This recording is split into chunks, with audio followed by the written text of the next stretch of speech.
Bienvenue à la suite du partage biblique qu'on a déjà commencé.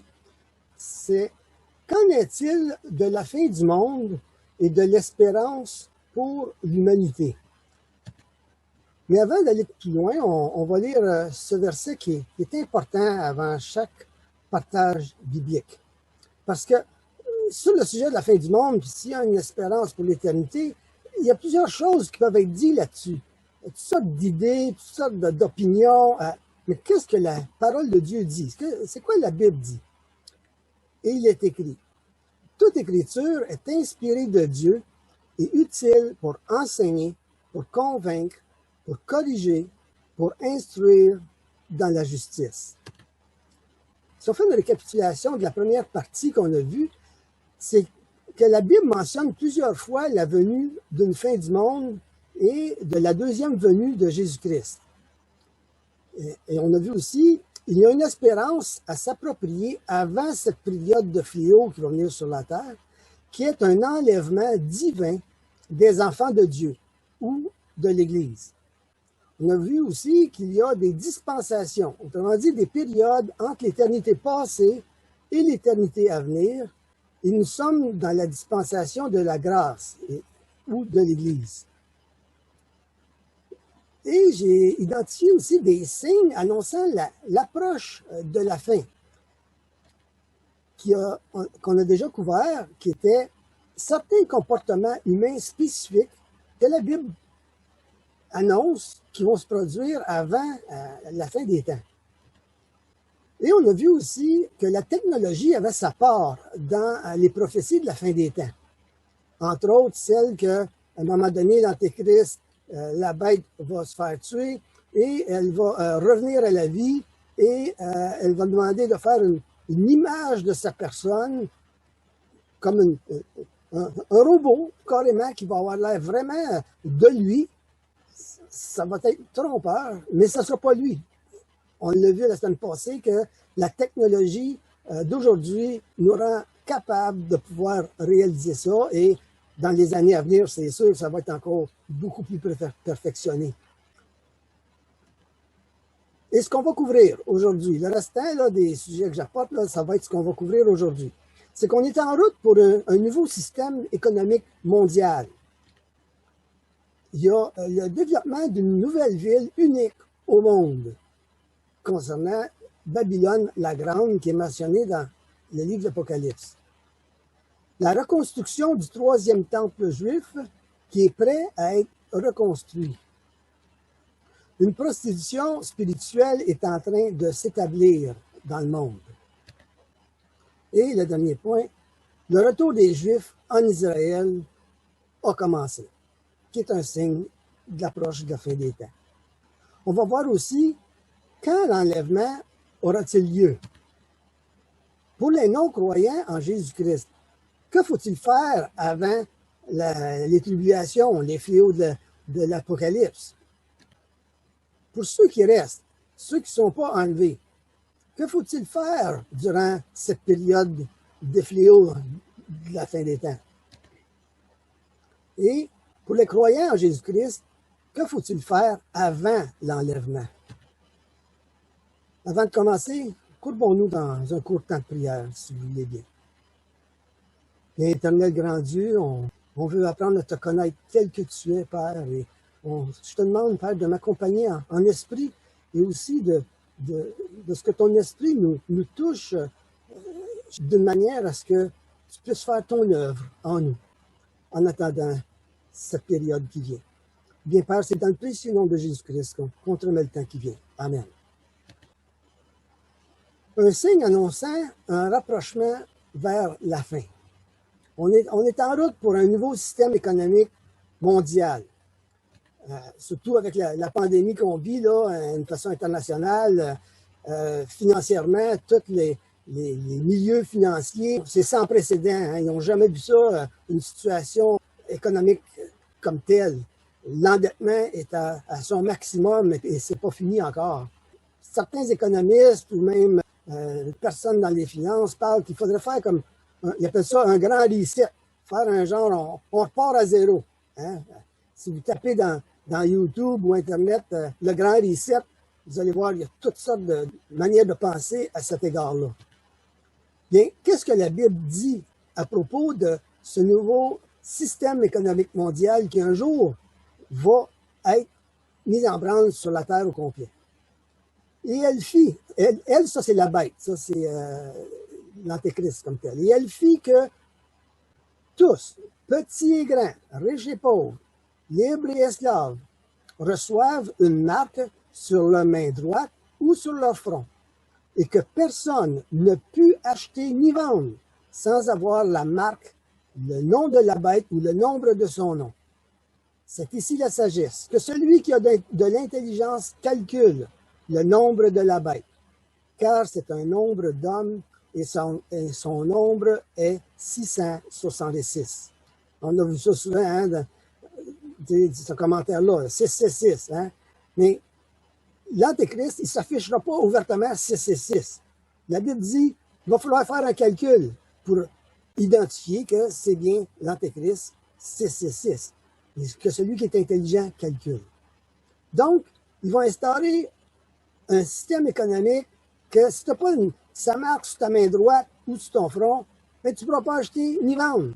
Ça va être la manière de contrôler le côté économique international.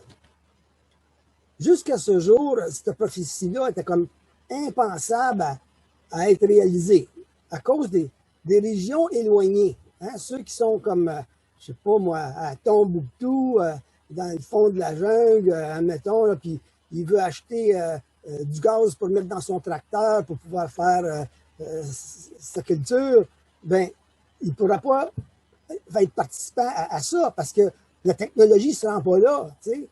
Mais aujourd'hui, on est rendu que oui, ça va être réalisable prochainement dans les années qui viennent. Et j'aimerais vous montrer une vidéo concernant que cette prophétie-là, aujourd'hui, va pouvoir être mise en pratique très prochainement.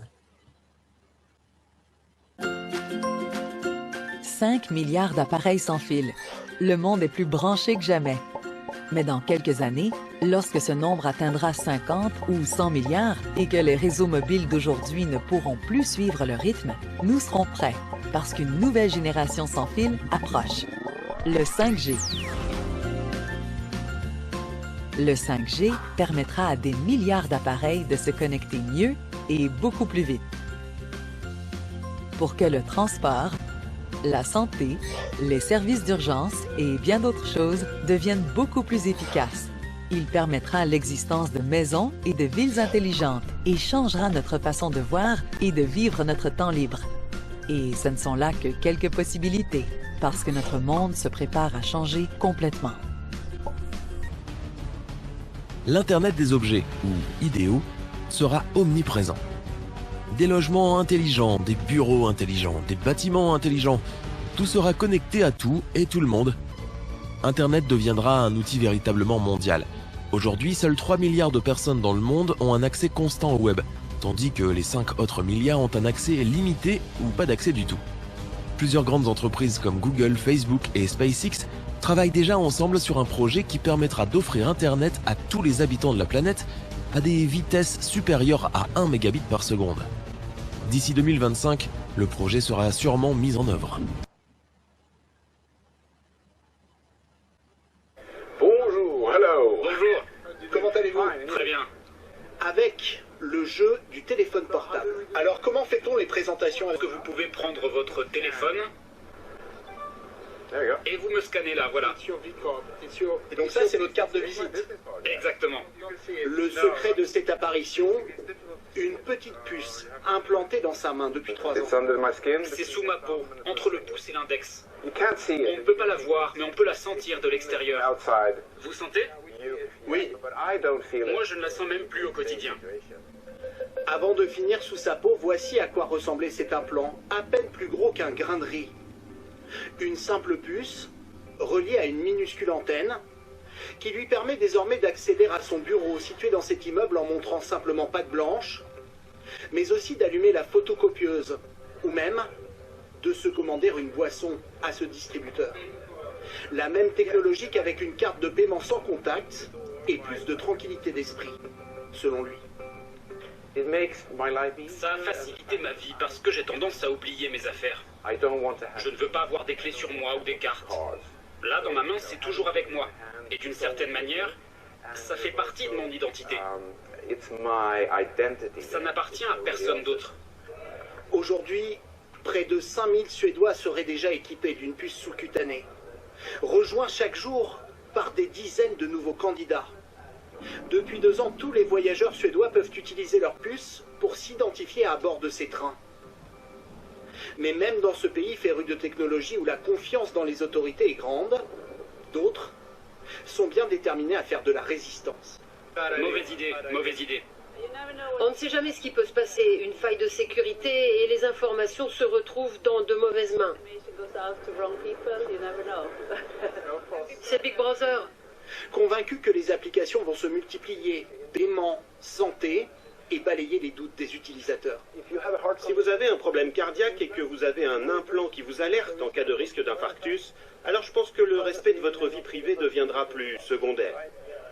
Une nouvelle génération d'implants qui, selon ce spécialiste, pourrait être disponible d'ici 5 ans à peine.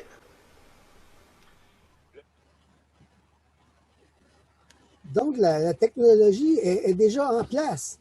Hein, même plusieurs, dans le passé, pensaient que cette marque-là pouvait être possiblement un code barre, soit sur notre main droite ou sur notre front. Pourquoi sur notre front? Ben, ceux qui n'ont pas de main ou qui n'ont pas de bras, qu'est-ce qu'ils vont faire? Ben, ça sera sur leur front. Maintenant, ça va être un code barre, ça va être une puce comme on a vu, je ne sais pas, mais il va y avoir cette technologie-là en place pour pouvoir acheter et pour vendre.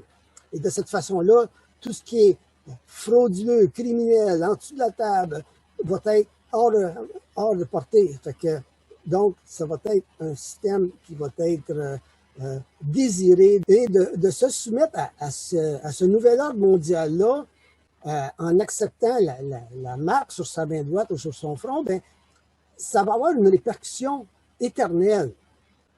Il est dit dans ce texte, et un troisième ange les suivit en disant d'une voix forte, « Si quelqu'un adore la bête et son image et reçoit une marque sur son front ou sur sa main, il boira aussi du vin de la fureur de Dieu, versé dans le mélange de la coupe de sa colère, et il sera tourmenté dans le feu et le soufre devant les saints anges, devant l'agneau. » Et on a vu dans les autres partages bibliques que ce lieu-là existe vraiment. Et ceux qui vont accepter cette marque-là sur leur main ou sur leur front, ils vont s'identifier à cet antéchrist-là. Ils vont adorer cet antéchrist-là. Et Dieu n'a pas de part avec ces personnes-là. Un autre signe annonçant l'approche de la fin, bien, c'est le développement d'une nouvelle ville unique au monde. Cette ville-là a les caractéristiques d'une ville mentionnée dans l'Apocalypse qui se nomme Babylone la Grande. Et j'entendis du ciel une autre voix qui disait, « Sortez du milieu d'elle, mon peuple, afin que vous ne participiez point à ses péchés et que vous n'ayez point part à ses fléaux. » Moi, je vois dans ça l'enlèvement. Hein? Et tous les rois de la terre qui se sont livrés avec elle à l'impudicité et au luxe, l'impudicité ici, on parle d'impudicité spirituelle, on verra tantôt, qui se sont livrés avec elle à l'impudicité et au luxe, pleureront et se lamenteront à cause d'elle, quand ils verront la fumée de son embrasement.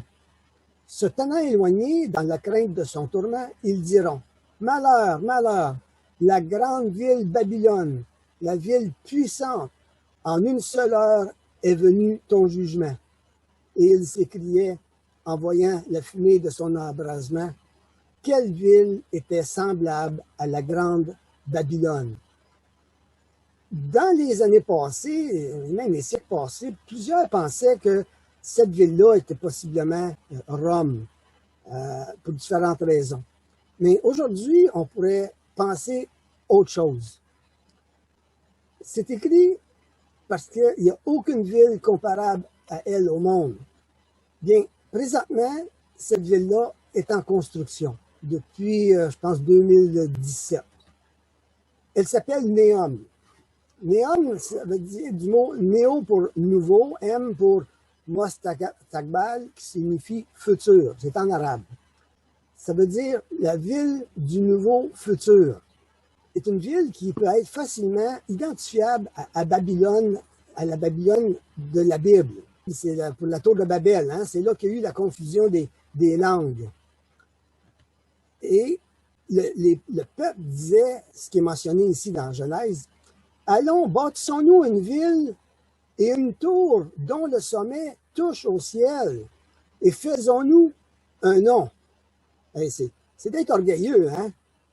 Fais-nous un nom, orgueilleux face aux nations, au point d'atteindre Dieu. Fait que, regardons symboliquement ça avec la ville que je vais vous montrer.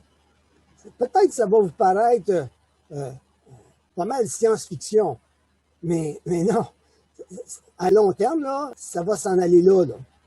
Et ça, c'est la ville Babylone que moi, je crois personnellement, cette ville, nulle autre au monde, qui va être un jour détruite par le Seigneur. Regardons c'est quoi cette ville-là en question.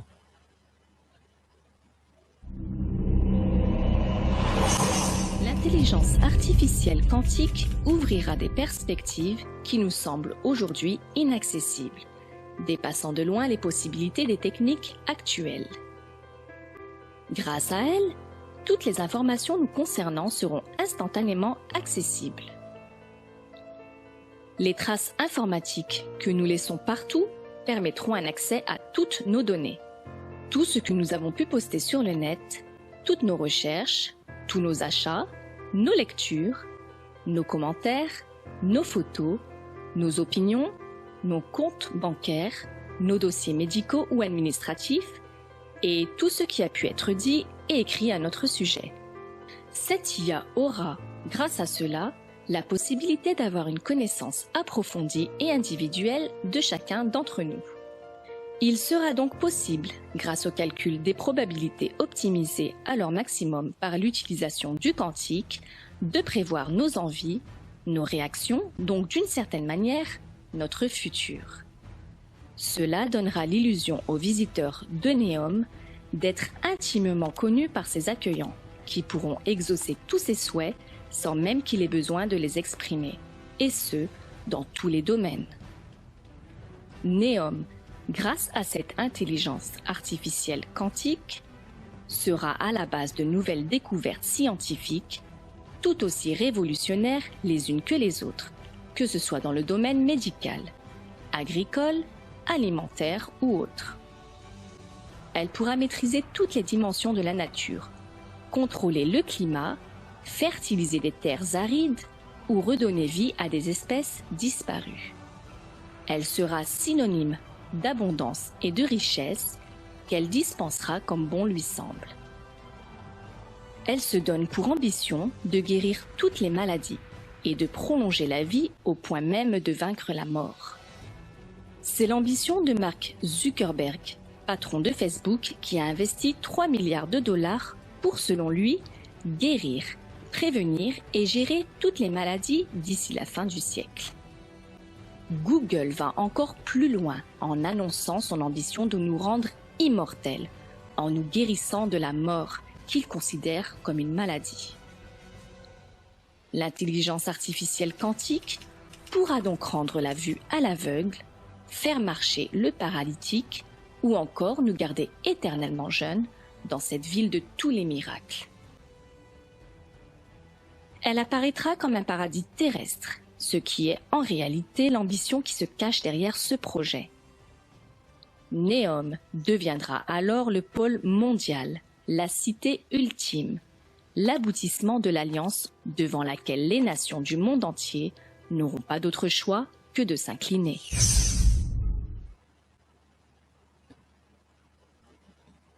C'est quand même quelque chose, hein? On vit dans notre petit milieu, mais ailleurs dans le monde, ça avance très rapidement et On n'est pas au courant de tout, mais c'est là.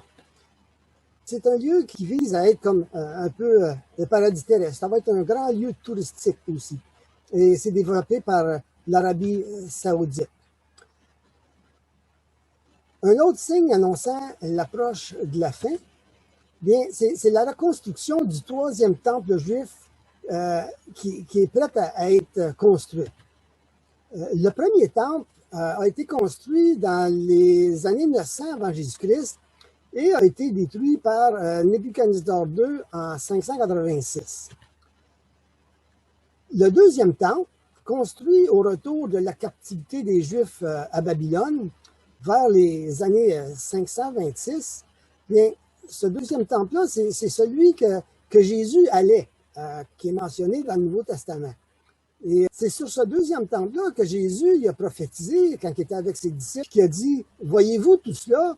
Je vous le dis en vérité, il ne restera pas ici pierre sur pierre qui ne soit renversée. » C'est à l'égard de ce temple-là que Jésus a dit ces paroles-là. Mais quand sa prophétie sur ce temple va-t-elle se réaliser? Eh bien, ça s'est réalisé. C'est pourquoi, voici, je vous envoie des prophètes, des sages, des scribes. C'est Jésus qui parle, hein? Je vous envoie des prophètes. C'est Dieu qui envoie des prophètes et des sages. Mais en tout cas, c'est ça qu'il dit, j'ai dit. C'est pourquoi, voici, je vous envoie des prophètes, des sages et des scribes. Vous tuez et crucifiez les uns, vous battez de verge les autres dans vos synagogues, et vous les persécutez de ville en ville, afin que retombe sur vous tout le sang innocent répandu sur la terre. Et Jésus, on sait hein, que c'était comme le prophète ultime de Dieu qui était venu, puis aussi, lui avec, ils l'ont tué, ils l'ont mis à mort. Il dit au verset 36, « Je vous le dis en vérité, tout cela, le sang de ces prophètes-là, tout cela retombera sur 7 générations. » Jésus, il ne fait pas de fausses prophéties.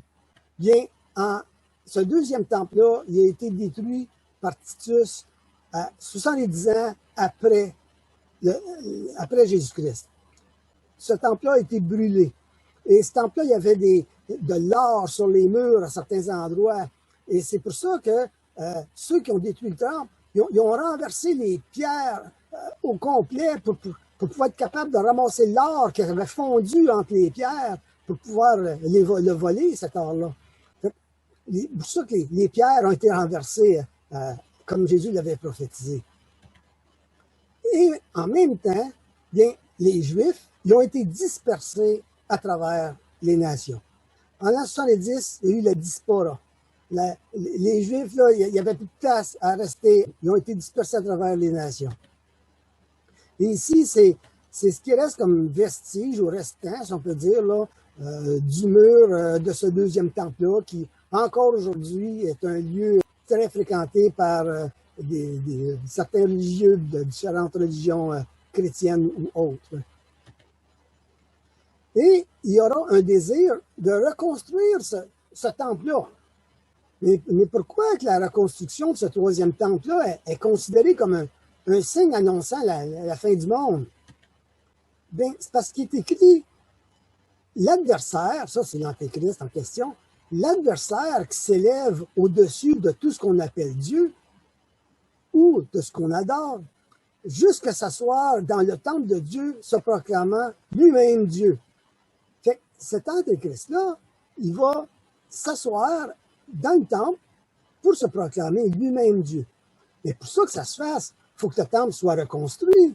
Sans ça, cette prophétie-là ne pourra pas se réaliser. Et dans Daniel, qui fait une allusion à l'égard de cet Antéchrist-là, il fera une solide alliance avec plusieurs pour une semaine. Et durant la moitié de la semaine, il fera cesser le sacrifice et l'offrande. Le dévastateur commettra des choses les plus abominables jusqu'à ce que la ruine et ce qui a été résolu fondent sur le dévastateur. Hein, il va faire cesser le sacrifice et l'offrande. Mais c'est dans le temple que ça va se faire. Et pour ça, le troisième temple, il faut qu'il soit reconstruit pour que lui puisse s'asseoir dedans, puis à un moment donné, faire cesser le sacrifice et que les Juifs vont faire dans ce temple-là. Ça, c'est le troisième temple en question. Il y a des maquettes qui sont faites, tous les plans sont faits, tous les ustensiles, les habillements pour les prêtres sacrificateurs sont prêts, tout est prêt. Il s'agit juste d'avoir le OK pour reconstruire le temple. Mais ce qui arrive, c'est que le temple, une partie, il faudrait qu'il soit sur le terrain de la mosquée d'Omar, où c'est musulman. Je ne sais pas qu'est-ce que Dieu va permettre pour que ça puisse se réaliser, là, mais tout est prêt. Ici, je vous ai mis des liens, quand vous aurez le PDF, pour pouvoir aller voir plus à l'égard de ce troisième temple-là. Fait que ça, c'est la maquette. C'est ça que ça va avoir l'air, le troisième temple. Ça ne sera pas une petite affaire, là. Un autre signe annonçant l'approche de la fin, bien, c'est une prostitution spirituelle qu'il va y avoir dans ce temps-là. Et elle a déjà commencé, cette prostitution spirituelle-là, qui est en train de s'établir. Il est écrit dans Apocalypse. Parce que ses jugements sont véritables et justes, car il a jugé la grande prostituée qui corrompait la terre avec son impudicité. Impudicité spirituelle, hein, ça veut dire aussi. Fait que Dieu va juger la grande prostituée qui corrompait la terre. Hey, c'est quelque chose, là. C'est une organisation qui est mondiale. Hein? Puis, un de ces anges qui tenait les 7 coupes vint. Et il m'adressa la parole en disant, « Viens, je te montrerai le jugement de la grande prostituée qui est assise sur les grandes eaux. » Les grandes eaux, plus loin, ça dit que c'est les nations. Fait que cette grande prostituée-là est assise sur les nations. Fait que les nations vont être influencées par cette organisation-là. Et on peut voir à travers la parole ce que Dieu dit à l'égard de la prostitution spirituelle ou adultère spirituel. Même ici, dans Jacques, ça dit « Adultère que vous êtes ». Ne savez-vous pas que l'amour du monde est inimitié contre Dieu? Celui donc qui veut être ami du monde sera ennemi de Dieu. Fait que Dieu ici appelle adultères ceux qui ont un amour pas juste envers Dieu. Que l'amour est partagé ailleurs, à d'autres choses. Et Dieu ne veut pas ça. Est-ce que dans nos vies, on consulte spirituellement d'autres êtres que Dieu? Dieu demande un amour exclusif envers lui. Sinon, il considère cela comme étant de l'adultère spirituel ou de la prostitution spirituelle. Tu sais, admettons que moi, je suis engagé envers ma femme, ou votre femme est engagée envers vous, peu importe. Et puis là, moi, je dis, bon, regarde, la voisine, elle a besoin de moi, regarde, je vais aller passer la nuit chez elle, puis demain, je reviendrai. Tu sais, je l'aime, puis elle m'aime, puis je reviendrai chez nous demain. Le conjoint, comment est-ce qu'il va se sentir? Notre amour, il n'est plus exclusif en tant qu'engagement à cette personne-là. Bien, Dieu, c'est pareil. Et même Dieu, dans ses 10 commandements, le premier, voici ce qu'il dit. Alors, Dieu prononça toutes ces paroles. Tu n'auras pas d'autre Dieu devant ma face. Tu ne te feras point d'image taillée, ni de représentation des choses qui sont en haut dans les cieux, qui sont en bas sur la terre et qui sont dans les eaux. Tu ne te prosterneras point devant elles et tu ne les serviras point. Car moi, l'Éternel, ton Dieu, je suis un Dieu jaloux. Ici, le qualificatif jaloux, c'est pas un jaloux maladif, un jaloux fou. Non, non. C'est une jalousie saine. C'est normal d'être jaloux si votre conjoint s'en va voir quelqu'un d'autre et établir une relation avec l'autre, puis après ça, elle revient. Non, c'est quelque chose qui n'est pas agréable, hein? Donc, Dieu veut l'exclusivité. Il a dit, bon, garde-toi de faire alliance avec les habitants du pays, de peur que, se prostituant à leur Dieu et leur offrant des sacrifices, ils ne t'invitent. Fait qu'on peut voir ici, prostituant à leur Dieu, c'est spirituel ici, on fait allusion dans l'Apocalypse, la grande prostituée. Pourquoi? Parce qu'il y a différents dieux de rattacher à cette organisation-là. Et y a-t-il une organisation mondiale qui pointe vers l'écuménisme? Je dis l'écuménisme parce que ce mot-là veut dire mouvement à vouloir l'union entre toutes les personnes professant des idéologies ou spiritualités différentes. On va regarder une vidéo de 1 minute et demie à ce propos.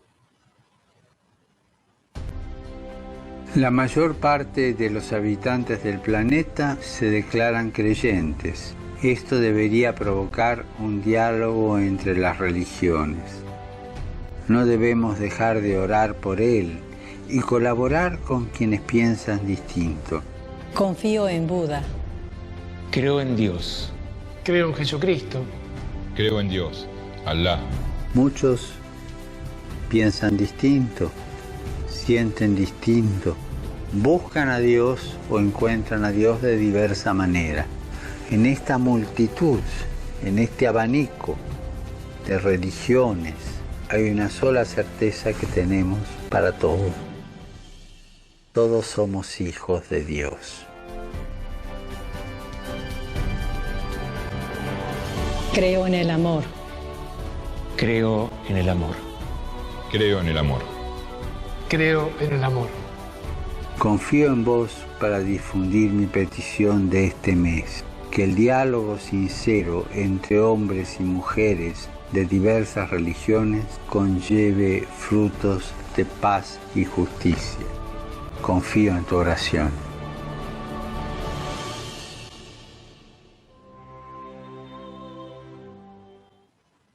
Que nous soyons musulmans, juifs ou chrétiens, eh bien nous adorons le même Dieu qui nous a tous créés. C'est qu'il y a une spiritualité qui est mise de l'avant, qui est Dieu est amour, et si dans notre religion, nous avons l'amour, donc nous avons tous le même Dieu, et avons tous le même Créateur. Donc, nous sommes tous enfants de Dieu. Alors, soyons en paix les uns avec les autres. Qu'en dit la Bible? Parce que le pape a dit que nous sommes tous enfants de Dieu. Eh bien, la Bible dit, car vous êtes tous fils de Dieu par la foi en Jésus-Christ.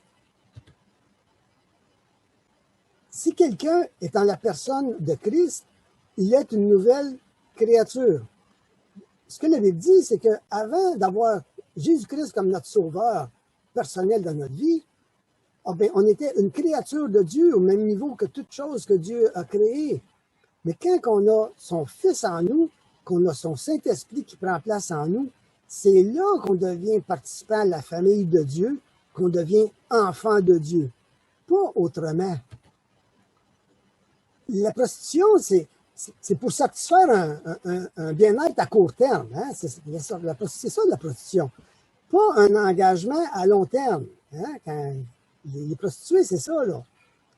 Mais c'est pareil pour cette prostitution spirituelle-là. Ici, le but du Vatican, c'est de promouvoir la paix entre les religions dans le monde au prix de joindre les différents dieux ensemble. Et ceci peut être satisfaisant à court terme pour l'homme, hein? Mais qu'en est-il de son long terme, son éternité? C'est ça qui est important, c'est ça qui est à considérer, qu'il faut vraiment véhiculer comme enseignement à travers les nations. Pas autre chose. Est-ce que toutes ces religions acceptent ces paroles de Jésus? Parce que Jésus a dit, je suis le chemin, la vérité, la vie. Nul ne vient au Père que par moi.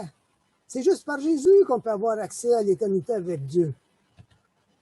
Il n'y a de salut en aucun autre, car il n'y a sous le soleil aucun autre nom qui a été donné parmi les hommes par lequel nous devrions être sauvés. L'homme est sauvé de son jugement éternel que par la personne de Jésus-Christ, parce que sous le soleil, il n'y a aucun autre nom qui a été donné que celui de Jésus-Christ pour faire ça.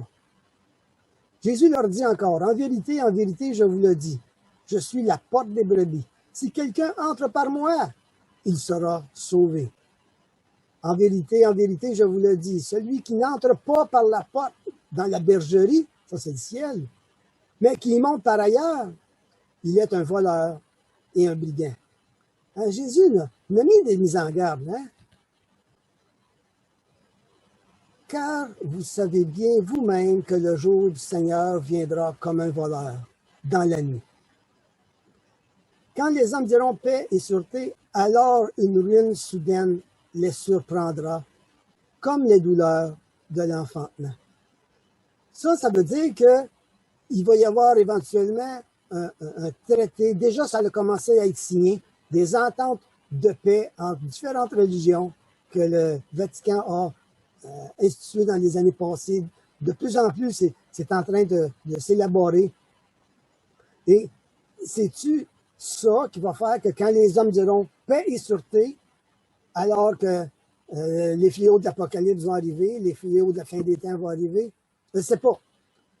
C'est ce pacte multireligion-là qui va être signé, qui va faire que c'est là qu'il va y avoir le déclenchement, ou c'est-tu les pourparlers de paix avec les Juifs et le monde arabe, hein? Quand il va y avoir un traité de paix signé là, à Jérusalem là, entre les Juifs et les Arabes, qui depuis des années s'abranlent, hein? C'est ça qui va faire que quand les hommes diront paix et sûreté, alors une ruine soudaine les surprendra? Je ne sais pas. Mais ayons les yeux, les oreilles à l'attention à l'égard de ce qui se passe dans le monde pour pouvoir voir ça venir. Un autre signe qui pointe vers la fin qui arrive, c'est le retour des Juifs en Israël. Ainsi parle le Seigneur l'Éternel. Lorsque je rassemblerai la maison d'Israël du milieu des peuples où elle est dispersée, je manifesterai en elle ma sainteté aux yeux des nations, et ils habiteront leur pays que j'ai donné à mon serviteur Jacob. Hein? Fait que les Juifs ont été dispersés à travers le monde en l'an 70, et Dieu dit qu'il va les rassembler du milieu des peuples, ou qu'il les avait dispersés. Et cette prophétie-là a commencé en 1948. Pourquoi je dis ça, 48? Parce que, ben, vous savez, avec Hitler, il y a eu l'Holocauste, hein, des multitudes de Juifs hein, qui est arrivé. Et puis, quand la guerre a été finie, l'ONU a, pour le peuple juif, reconnu que c'était une nation qui était digne d'avoir son siège parmi les autres à l'ONU. Et ils sont devenus une nation reconnue et ils ont pu avoir le droit de retourner à Jérusalem, en Israël.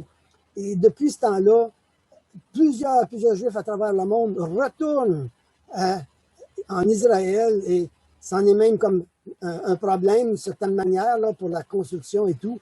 Et ça va se continuer jusqu'à la fin. Le texte continue. Ils y habiteront en sécurité, et ils bâtiront des maisons et ils planteront des vignes. Ils y habiteront en sécurité, quand j'exercerai mes jugements contre tous ceux qui les entourent et qui les méprisent, et ils sauront que je suis l'Éternel, leur Dieu. Ici, ça fait allusion à la fin, là, quand Jésus va revenir, quand il va y avoir aussi la bataille d'Armageddon. Il est écrit aussi en prophétie à l'égard du retour des Juifs là, en Israël. Dans les temps à venir, Jacob prendra racine. Israël poussera des fleurs et des rejetons, et il remplira le monde de ses fruits. Depuis qu'ils sont revenus en Israël, les Juifs, jusqu'à aujourd'hui, ils ont fait reverdir le désert, ils ont fait repousser des grands champs dans le désert. Ils sont un grand importateur mondial de fruits et légumes. C'est reconnu. Ce que je vous ai parlé, comme signe jusqu'à maintenant, bien, tous ces signes-là que je vous ai partagés, bien, c'est juste avant l'enlèvement, à la fin de la période de l'Église, à la fin de la période de la grâce. C'est avant l'enlèvement, et un jour, l'enlèvement va avoir lieu, parce que Dieu va juger la terre, la méchanceté de la terre, et il va épargner ses enfants.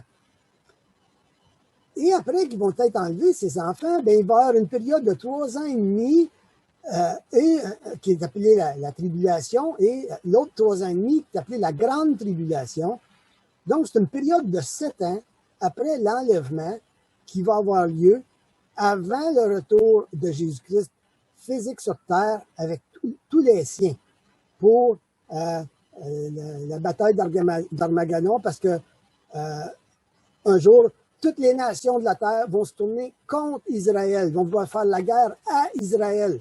Je ne sais pas qu'est-ce qu'ils vont faire pour que ça se fasse, là, mais toutes les nations vont vouloir détruire Israël. C'est là que le Messie va revenir. C'est là que le Messie qui est juif attend qu'il va revenir. Ils l'attendaient même dans le temps de Jésus, parce que ils ont dit à Jésus, t'es-tu le Christ? Ils l'attendaient même dans ce temps-là. Fait qu'il va revenir, parce que les Juifs l'attendent encore, à ce moment-là. Mais ces enfants, ils ne participeront pas à ce fléau-là de l'Apocalypse. Il va y avoir un enlèvement divin qui va avoir lieu. C'est en ça qu'il faut espérer. Présentement, là, c'est ça en quoi on devrait espérer. La doctrine d'enlèvement est mentionnée plusieurs fois dans la Bible. Bon, j'ai pris une photo de ma Bible là, sur cette page-là qui parle d'enlèvement. Puis tout ce qu'il y a dans la colonne, là, ça j'écrivais où ailleurs dans la Bible que c'est écrit à propos de l'enlèvement. Fait qu'il y a plein de places dans la Bible qui parlent de l'enlèvement. C'est pas juste une foi ou une doctrine d'une religion en particulier. Non, ça fait partie des prophéties de la Bible. Et ça va, tôt ou tard, se réaliser quand ça sera dans le temps de Dieu, avant sa colère sur la terre. Et voici, je vous dis un mystère. Nous ne mourrons pas tous, mais tous nous serons changés en un instant, en un clin d'œil. Tous, c'est ceux qui ont la foi en Jésus-Christ. C'est à eux que la lettre est écrite ici.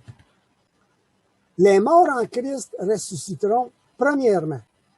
Ensuite, nous les vivants qui serons restés, nous serons tous ensemble enlevés avec eux sur des nuées à la rencontre du Seigneur dans les airs. Et ainsi nous serons toujours avec le Seigneur. Fait que cet enlèvement va être pour tous les enfants de Dieu, tous ceux qui l'ont reconnu comme étant leur sauveur et maître, ils vont rentrer à la maison. Ici, le verset que je vais lire, c'est l'apôtre Jean qui a eu une apparition de Jésus, et puis Jésus, c'est ce qu'il a dit à Jean, puis il nous a écrit ça. Il dit, « Après cela, je regardai, et voici, une porte était ouverte dans le ciel. La première voix que j'avais entendue, comme le son d'une trompette, et qui me parlait, dit, « Monte ici et je te ferai voir ce qui doit arriver dans la suite. » Et c'est là que l'apôtre Jean a écrit le livre de l'Apocalypse. « Monte ici, je te ferai voir. » Hein? C'est un enlèvement, ça. Même dans l'Ancien Testament, avant Jésus, il y a une mention à l'égard de l'enlèvement. Que tes morts revivent, que mes cadavres se relèvent. Réveillez-vous et tressaillez de joie, habitants de la poussière. Va, mon peuple, entre dans ta chambre et ferme la porte derrière toi. Cache-toi pour quelques instants, jusqu'à ce que la colère soit passée.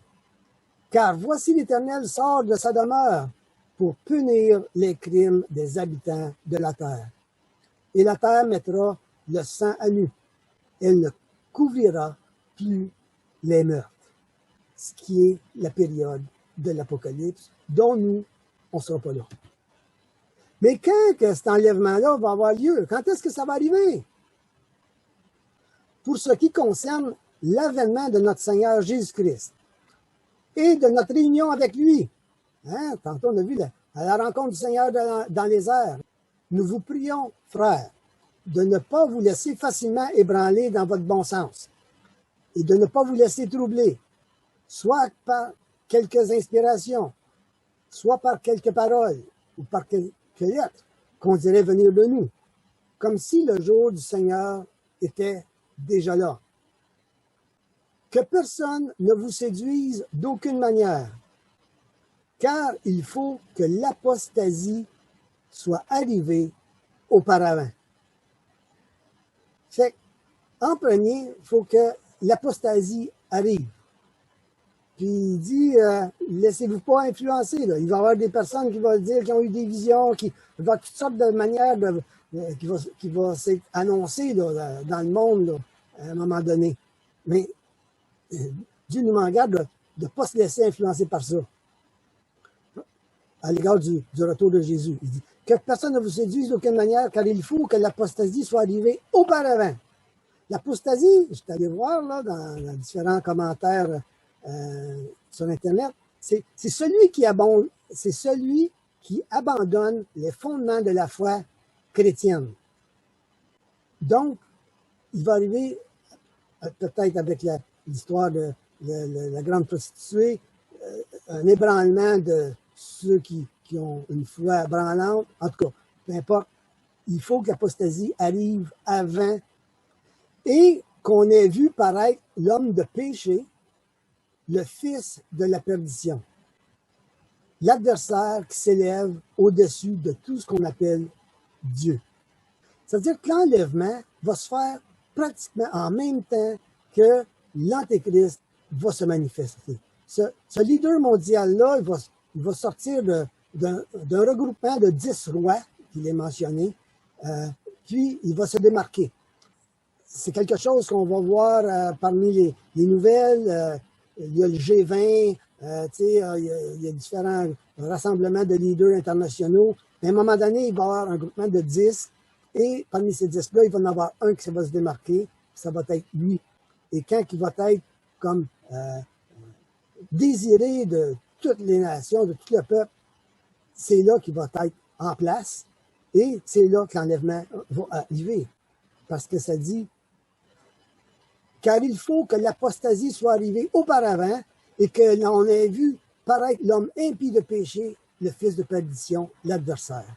Et je continue le texte. Ça dit, et maintenant vous savez ce qui le retient, l'Antéchrist, là, afin qu'il ne paraisse en son temps. Mais c'est quoi qu'il veut dire, c'est celui qui le retient? Quand le ministère de l'iniquité agit déjà, il faut seulement que celui qui le retient encore ait disparu. J'ai regardé plusieurs commentaires de théologiens à propos de ça, et ce qui est mentionné dans la plupart de tous, là, c'est que avant, ce qui retient l'Antéchrist d'apparaître, là, ben, c'est le Saint-Esprit. Hein, c'est Dieu. Et il faut que le Saint-Esprit disparaisse avant que lui apparaisse. Et le Saint-Esprit, il est dans le monde présentement à travers ses enfants, dans le cœur de ceux qui ont la foi en Jésus-Christ. Et lorsque l'enlèvement aura lieu, que le Saint-Esprit nous ait enlevés, parce que c'est ça qui va nous permettre de s'en aller auprès de Dieu, ben lorsque ça sera disparu, ben là, il ne sera plus retenu. Là, il va apparaître. C'est ça que le texte dit, là. Et alors paraîtra l'impie, que le Seigneur Jésus détruira par le souffle de sa bouche et qu'il anéantira par l'éclat de son avènement. L'apparition de cet impie se fera par la puissance de Satan, avec toutes sortes de miracles, de signes, de prodiges mensongers et avec toutes les séductions de l'iniquité pour ceux qui périssent parce qu'ils n'ont pas reçu l'amour de la vérité pour être sauvés. Fait que là, ici, on a un bon indice, hein? C'est qui va être enlevé? C'est ceux qui ont reçu l'amour de la vérité pour être sauvés. Et tous les autres qui n'ont pas voulu la recevoir, ben, ils vont rester. Et ils vont être sous l'influence de ce leader mondial-là.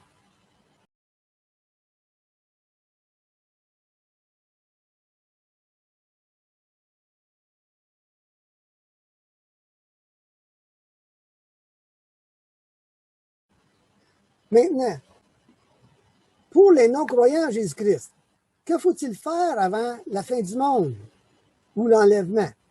Parce que l'enlèvement va être avant la fin du monde. Fait que ceux qui ne croient pas en la personne de Jésus, qu'est-ce qu'il faut qu'ils fassent? Mais avant de vous dire qu'est-ce qu'il faut faire, il faut comprendre ce que je vous apporte, là. C'est comme une parenthèse avant. C'est que Dieu veut que tous les hommes soient sauvés et parviennent à la connaissance de la vérité. Hein? Dieu ne veut pas que les hommes périssent. Il veut qu'ils soient sauvés et parviennent à la connaissance de la vérité. Car Christ est la fin de la loi pour la justification de ceux qui croient. Fait qu'aux yeux de Dieu, on est déclaré juste par notre foi en la personne de Jésus-Christ qui a payé la croix pour nos péchés. Pas par la loi, pas par les affaires qu'il faut que tu fasses ou qu'il ne faut pas que tu fasses. Pas par les œuvres, mais par notre foi en Jésus-Christ.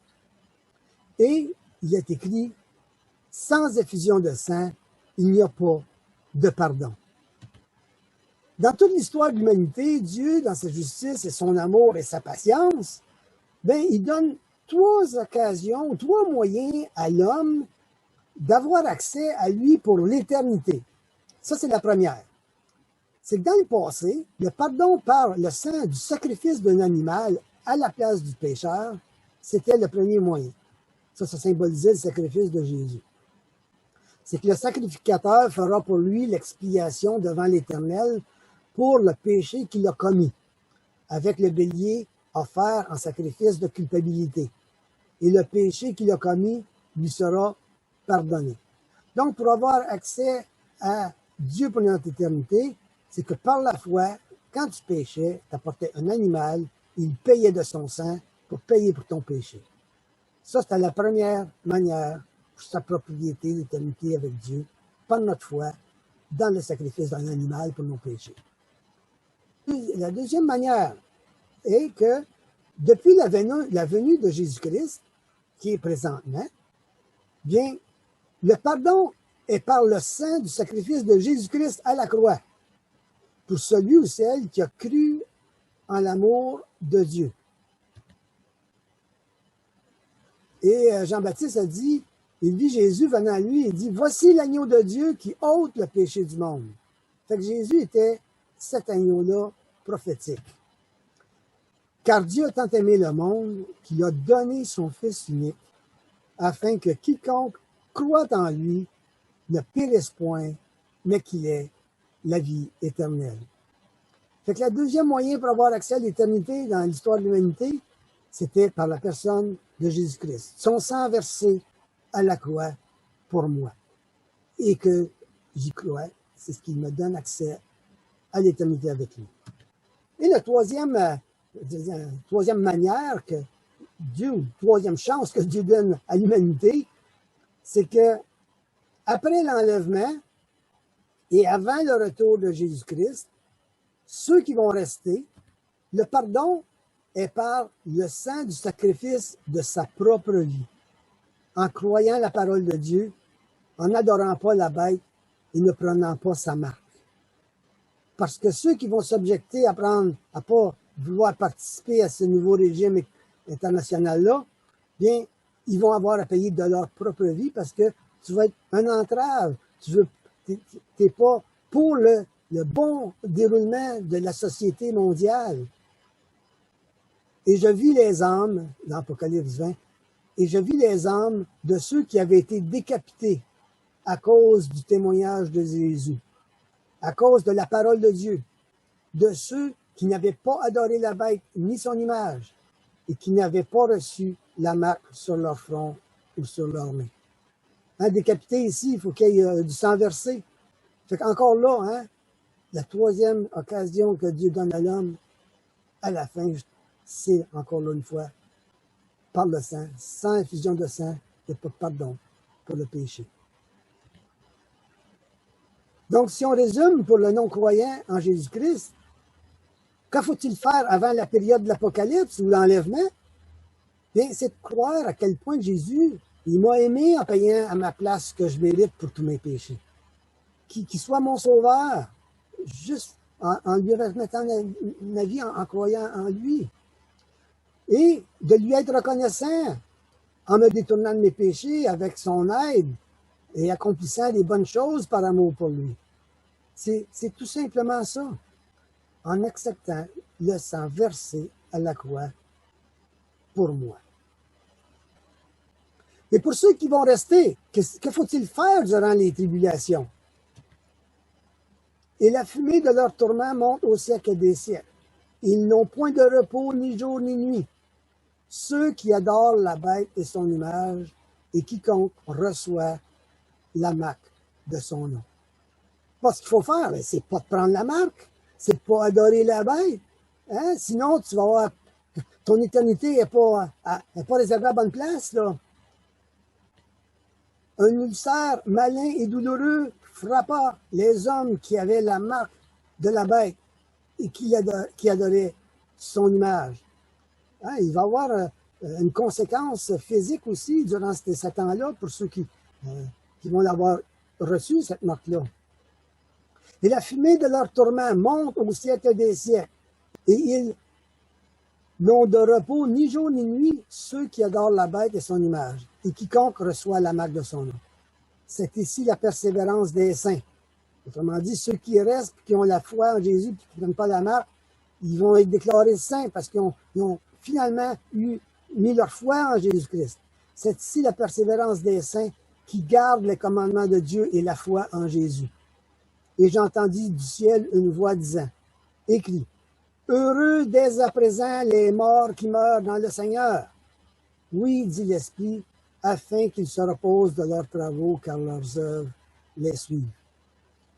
Fait que ceux qui vont rester, il y en a qui vont avoir la foi, il y en a qui vont aller au ciel, mais au prix de leur vie. Donc, ce résume, que faudra-t-il faire pendant les tribulations? Autrement dit, durant la période des fléaux de l'Apocalypse, qui va durer 7 ans, bien, c'est de ne pas prendre la marque, ni de l'adorer, de persévérer en gardant la foi en Jésus et de payer de sa propre vie. Maintenant, pour les croyants en Jésus-Christ, que faut-il faire en attendant l'enlèvement? En attendant les fléaux de l'Apocalypse, mais avant, c'est l'enlèvement. Qu'est-ce qu'il faut faire avant que l'enlèvement arrive pour ceux qui déjà ont leur foi en la personne de Jésus-Christ? Pour vous, bien-aimés, vous édifiant vous-même sur votre très sainte foi, en priant par le Saint-Esprit. Maintenez-vous dans l'amour de Dieu en attendant la miséricorde de notre Seigneur Jésus-Christ pour la vie éternelle. Quoi d'autre qu'on doit faire? Car la grâce de Dieu, source de salut pour tous les hommes, a été manifestée. Elle nous enseigne à renoncer à l'impiété et aux convoitises mondaines et à vivre dans le siècle présent selon la sagesse, la justice et la piété, en attendant la bienheureuse espérance et la manifestation de la gloire du grand Dieu et de notre Sauveur, Jésus-Christ. Quoi d'autre qu'on devrait faire? N'éteignez pas l'esprit. Hein, ça, c'est que quand on pêche, puis qu'on continue d'entretenir, si on entretient des péchés dans notre vie, hein, ça attriste le Saint-Esprit, c'est pas bon. N'attristez pas l'esprit. Ne méprisez pas les prophéties. Mais examinez toutes choses. Retenez ce qui est bon. Abstenez-vous de toute espèce de mal. Que le Dieu de paix vous sanctifie lui-même tout entier et que tout votre être, l'esprit, l'âme et le corps, soient conservés irrépréhensibles lors de l'avènement de notre Seigneur Jésus-Christ. Hein? On a à veiller sur nous en attendant l'enlèvement de notre grand Dieu. Et maintenant, petits enfants, demeurez en lui, afin que lorsqu'il paraîtra, nous ayons l'assurance et qu'à son avènement, nous ne soyons pas confus et éloignés de lui. Là, ça se peut qu'à l'enlèvement, selon ce texte-là, qu'il y en a qui vont rester. Ils pensaient d'être enlevés, mais ils ne sont pas enlevés. Parce que il y en a qui jouent aux croyants. Il peut y avoir des faux croyants. Et Jésus même en fait allusion, hein, il dit Ceux qui me disent Seigneur, Seigneur, n'entreront pas tous dans le royaume des cieux, mais celui-là seul qui fait la volonté de mon Père qui est dans les cieux. Plusieurs me diront à ce jour-là, Seigneur, Seigneur, n'avons-nous pas prophétisé par ton nom? N'avons-nous pas chassé des démons en ton nom? N'avons-nous pas fait beaucoup de miracles en ton nom? Hey, ces gens-là, ils connaissaient la Bible, ils ont même fait des miracles. Mais leur cœur, il était où vraiment leur cœur? Hein? Et ces gens-là qui ont été guéris, tout ça, ben eux, ils ont mis leur foi en Jésus, ils ont été sauvés par eux autres. Mais je dirais, ces enseignants-là, ou qui ont fait de grandes choses au nom de Dieu, ils étaient, ça se peut, sans Dieu. Alors, verset 23, alors je leur dirai ouvertement, je ne vous ai jamais connu. Retirez-vous de moi, vous qui commettez l'iniquité. L'iniquité, c'est de l'injustice, de la méchanceté, sans loi. Hein? Dans le fin fond de leur cœur. Ce que tu parais devant le monde, puis ce que tu es vraiment en dedans, ça peut être deux. Fait qu'il dit, je ne vous ai jamais connu. Retirez-vous de moi, vous qui commettez l'iniquité. Savoir et connaître Dieu, c'est deux. Je ne vous ai jamais connu. Mon voisin, il peut connaître des affaires sur moi. Il peut savoir que où j'ai été travailler dans mon passé, combien de frères, combien de sœurs que j'ai. Il peut savoir c'est quoi mes hobbies, tu sais. Mais est-ce qu'il me connaît vraiment? Est-ce qu'il me connaît intimement? Par contre, ma femme, par exemple, elle sait ce que j'aime pas comme mets. Hein? Elle sait quels films que j'aime regarder. Elle sait beaucoup de choses intimement parce que elle est en relation avec moi. Elle me connaît personnellement. Pas mon voisin. Eh bien, avec Dieu, c'est pareil. On peut savoir un paquet de choses sur Dieu. On peut connaître toute notre Bible par cœur. Mais on a-t-il une relation personnelle avec Dieu? Intime avec Dieu? Jésus a dit, mes brebis entendent ma voix, je les connais et elles me suivent. Est-ce qu'on suit Jésus? Parce qu'il dit après ça, vous qui commettez l'iniquité. Jésus qui a porté lui-même nos péchés en son corps sur le bois, afin que, morts au péché, nous vivions pour la justice. Fait que quand on reconnaît que Jésus est mort, versé son sang pour mes péchés, est-ce que moi aussi, je vais être mort aux péchés qui sont dans ma vie? Est-ce que je vis pour la justice? Est-ce que je lui demande son aide de me détourner de mes péchés? Parce qu'il y a plusieurs qui se disent chrétiens, mais tu regardes leur vie, me dire, c'est comme, en tout cas, c'est comme évident là, qu'ils entretiennent, ils n'ont pas cette relation-là avec Dieu.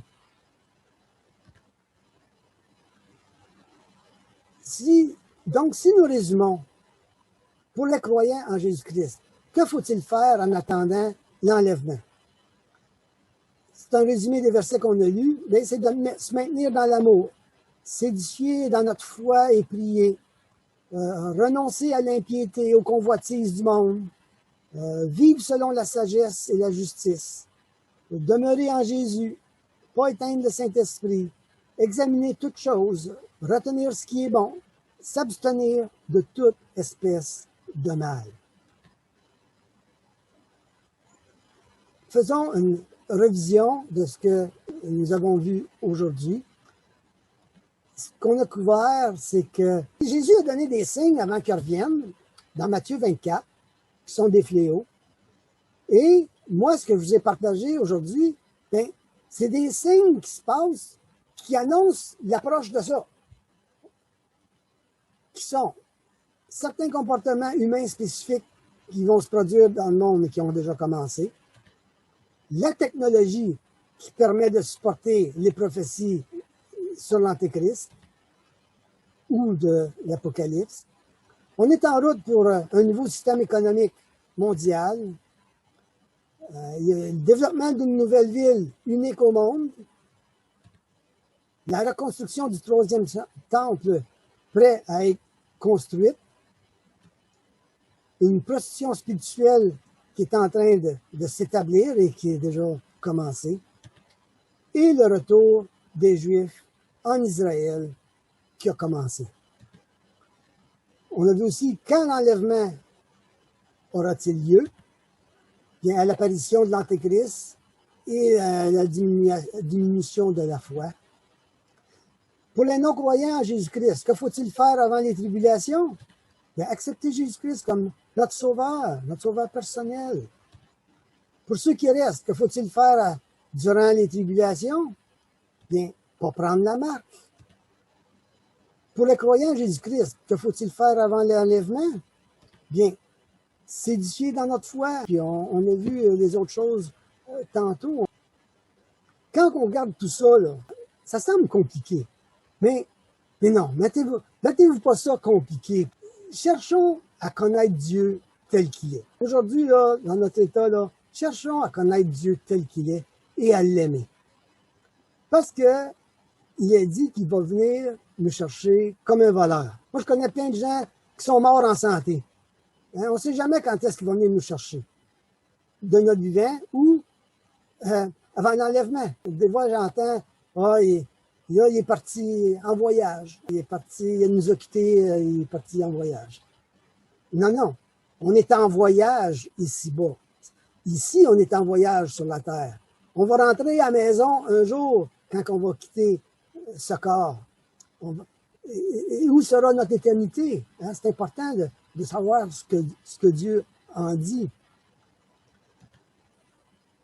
Mais si quelqu'un aime Dieu, celui-là est connu de lui.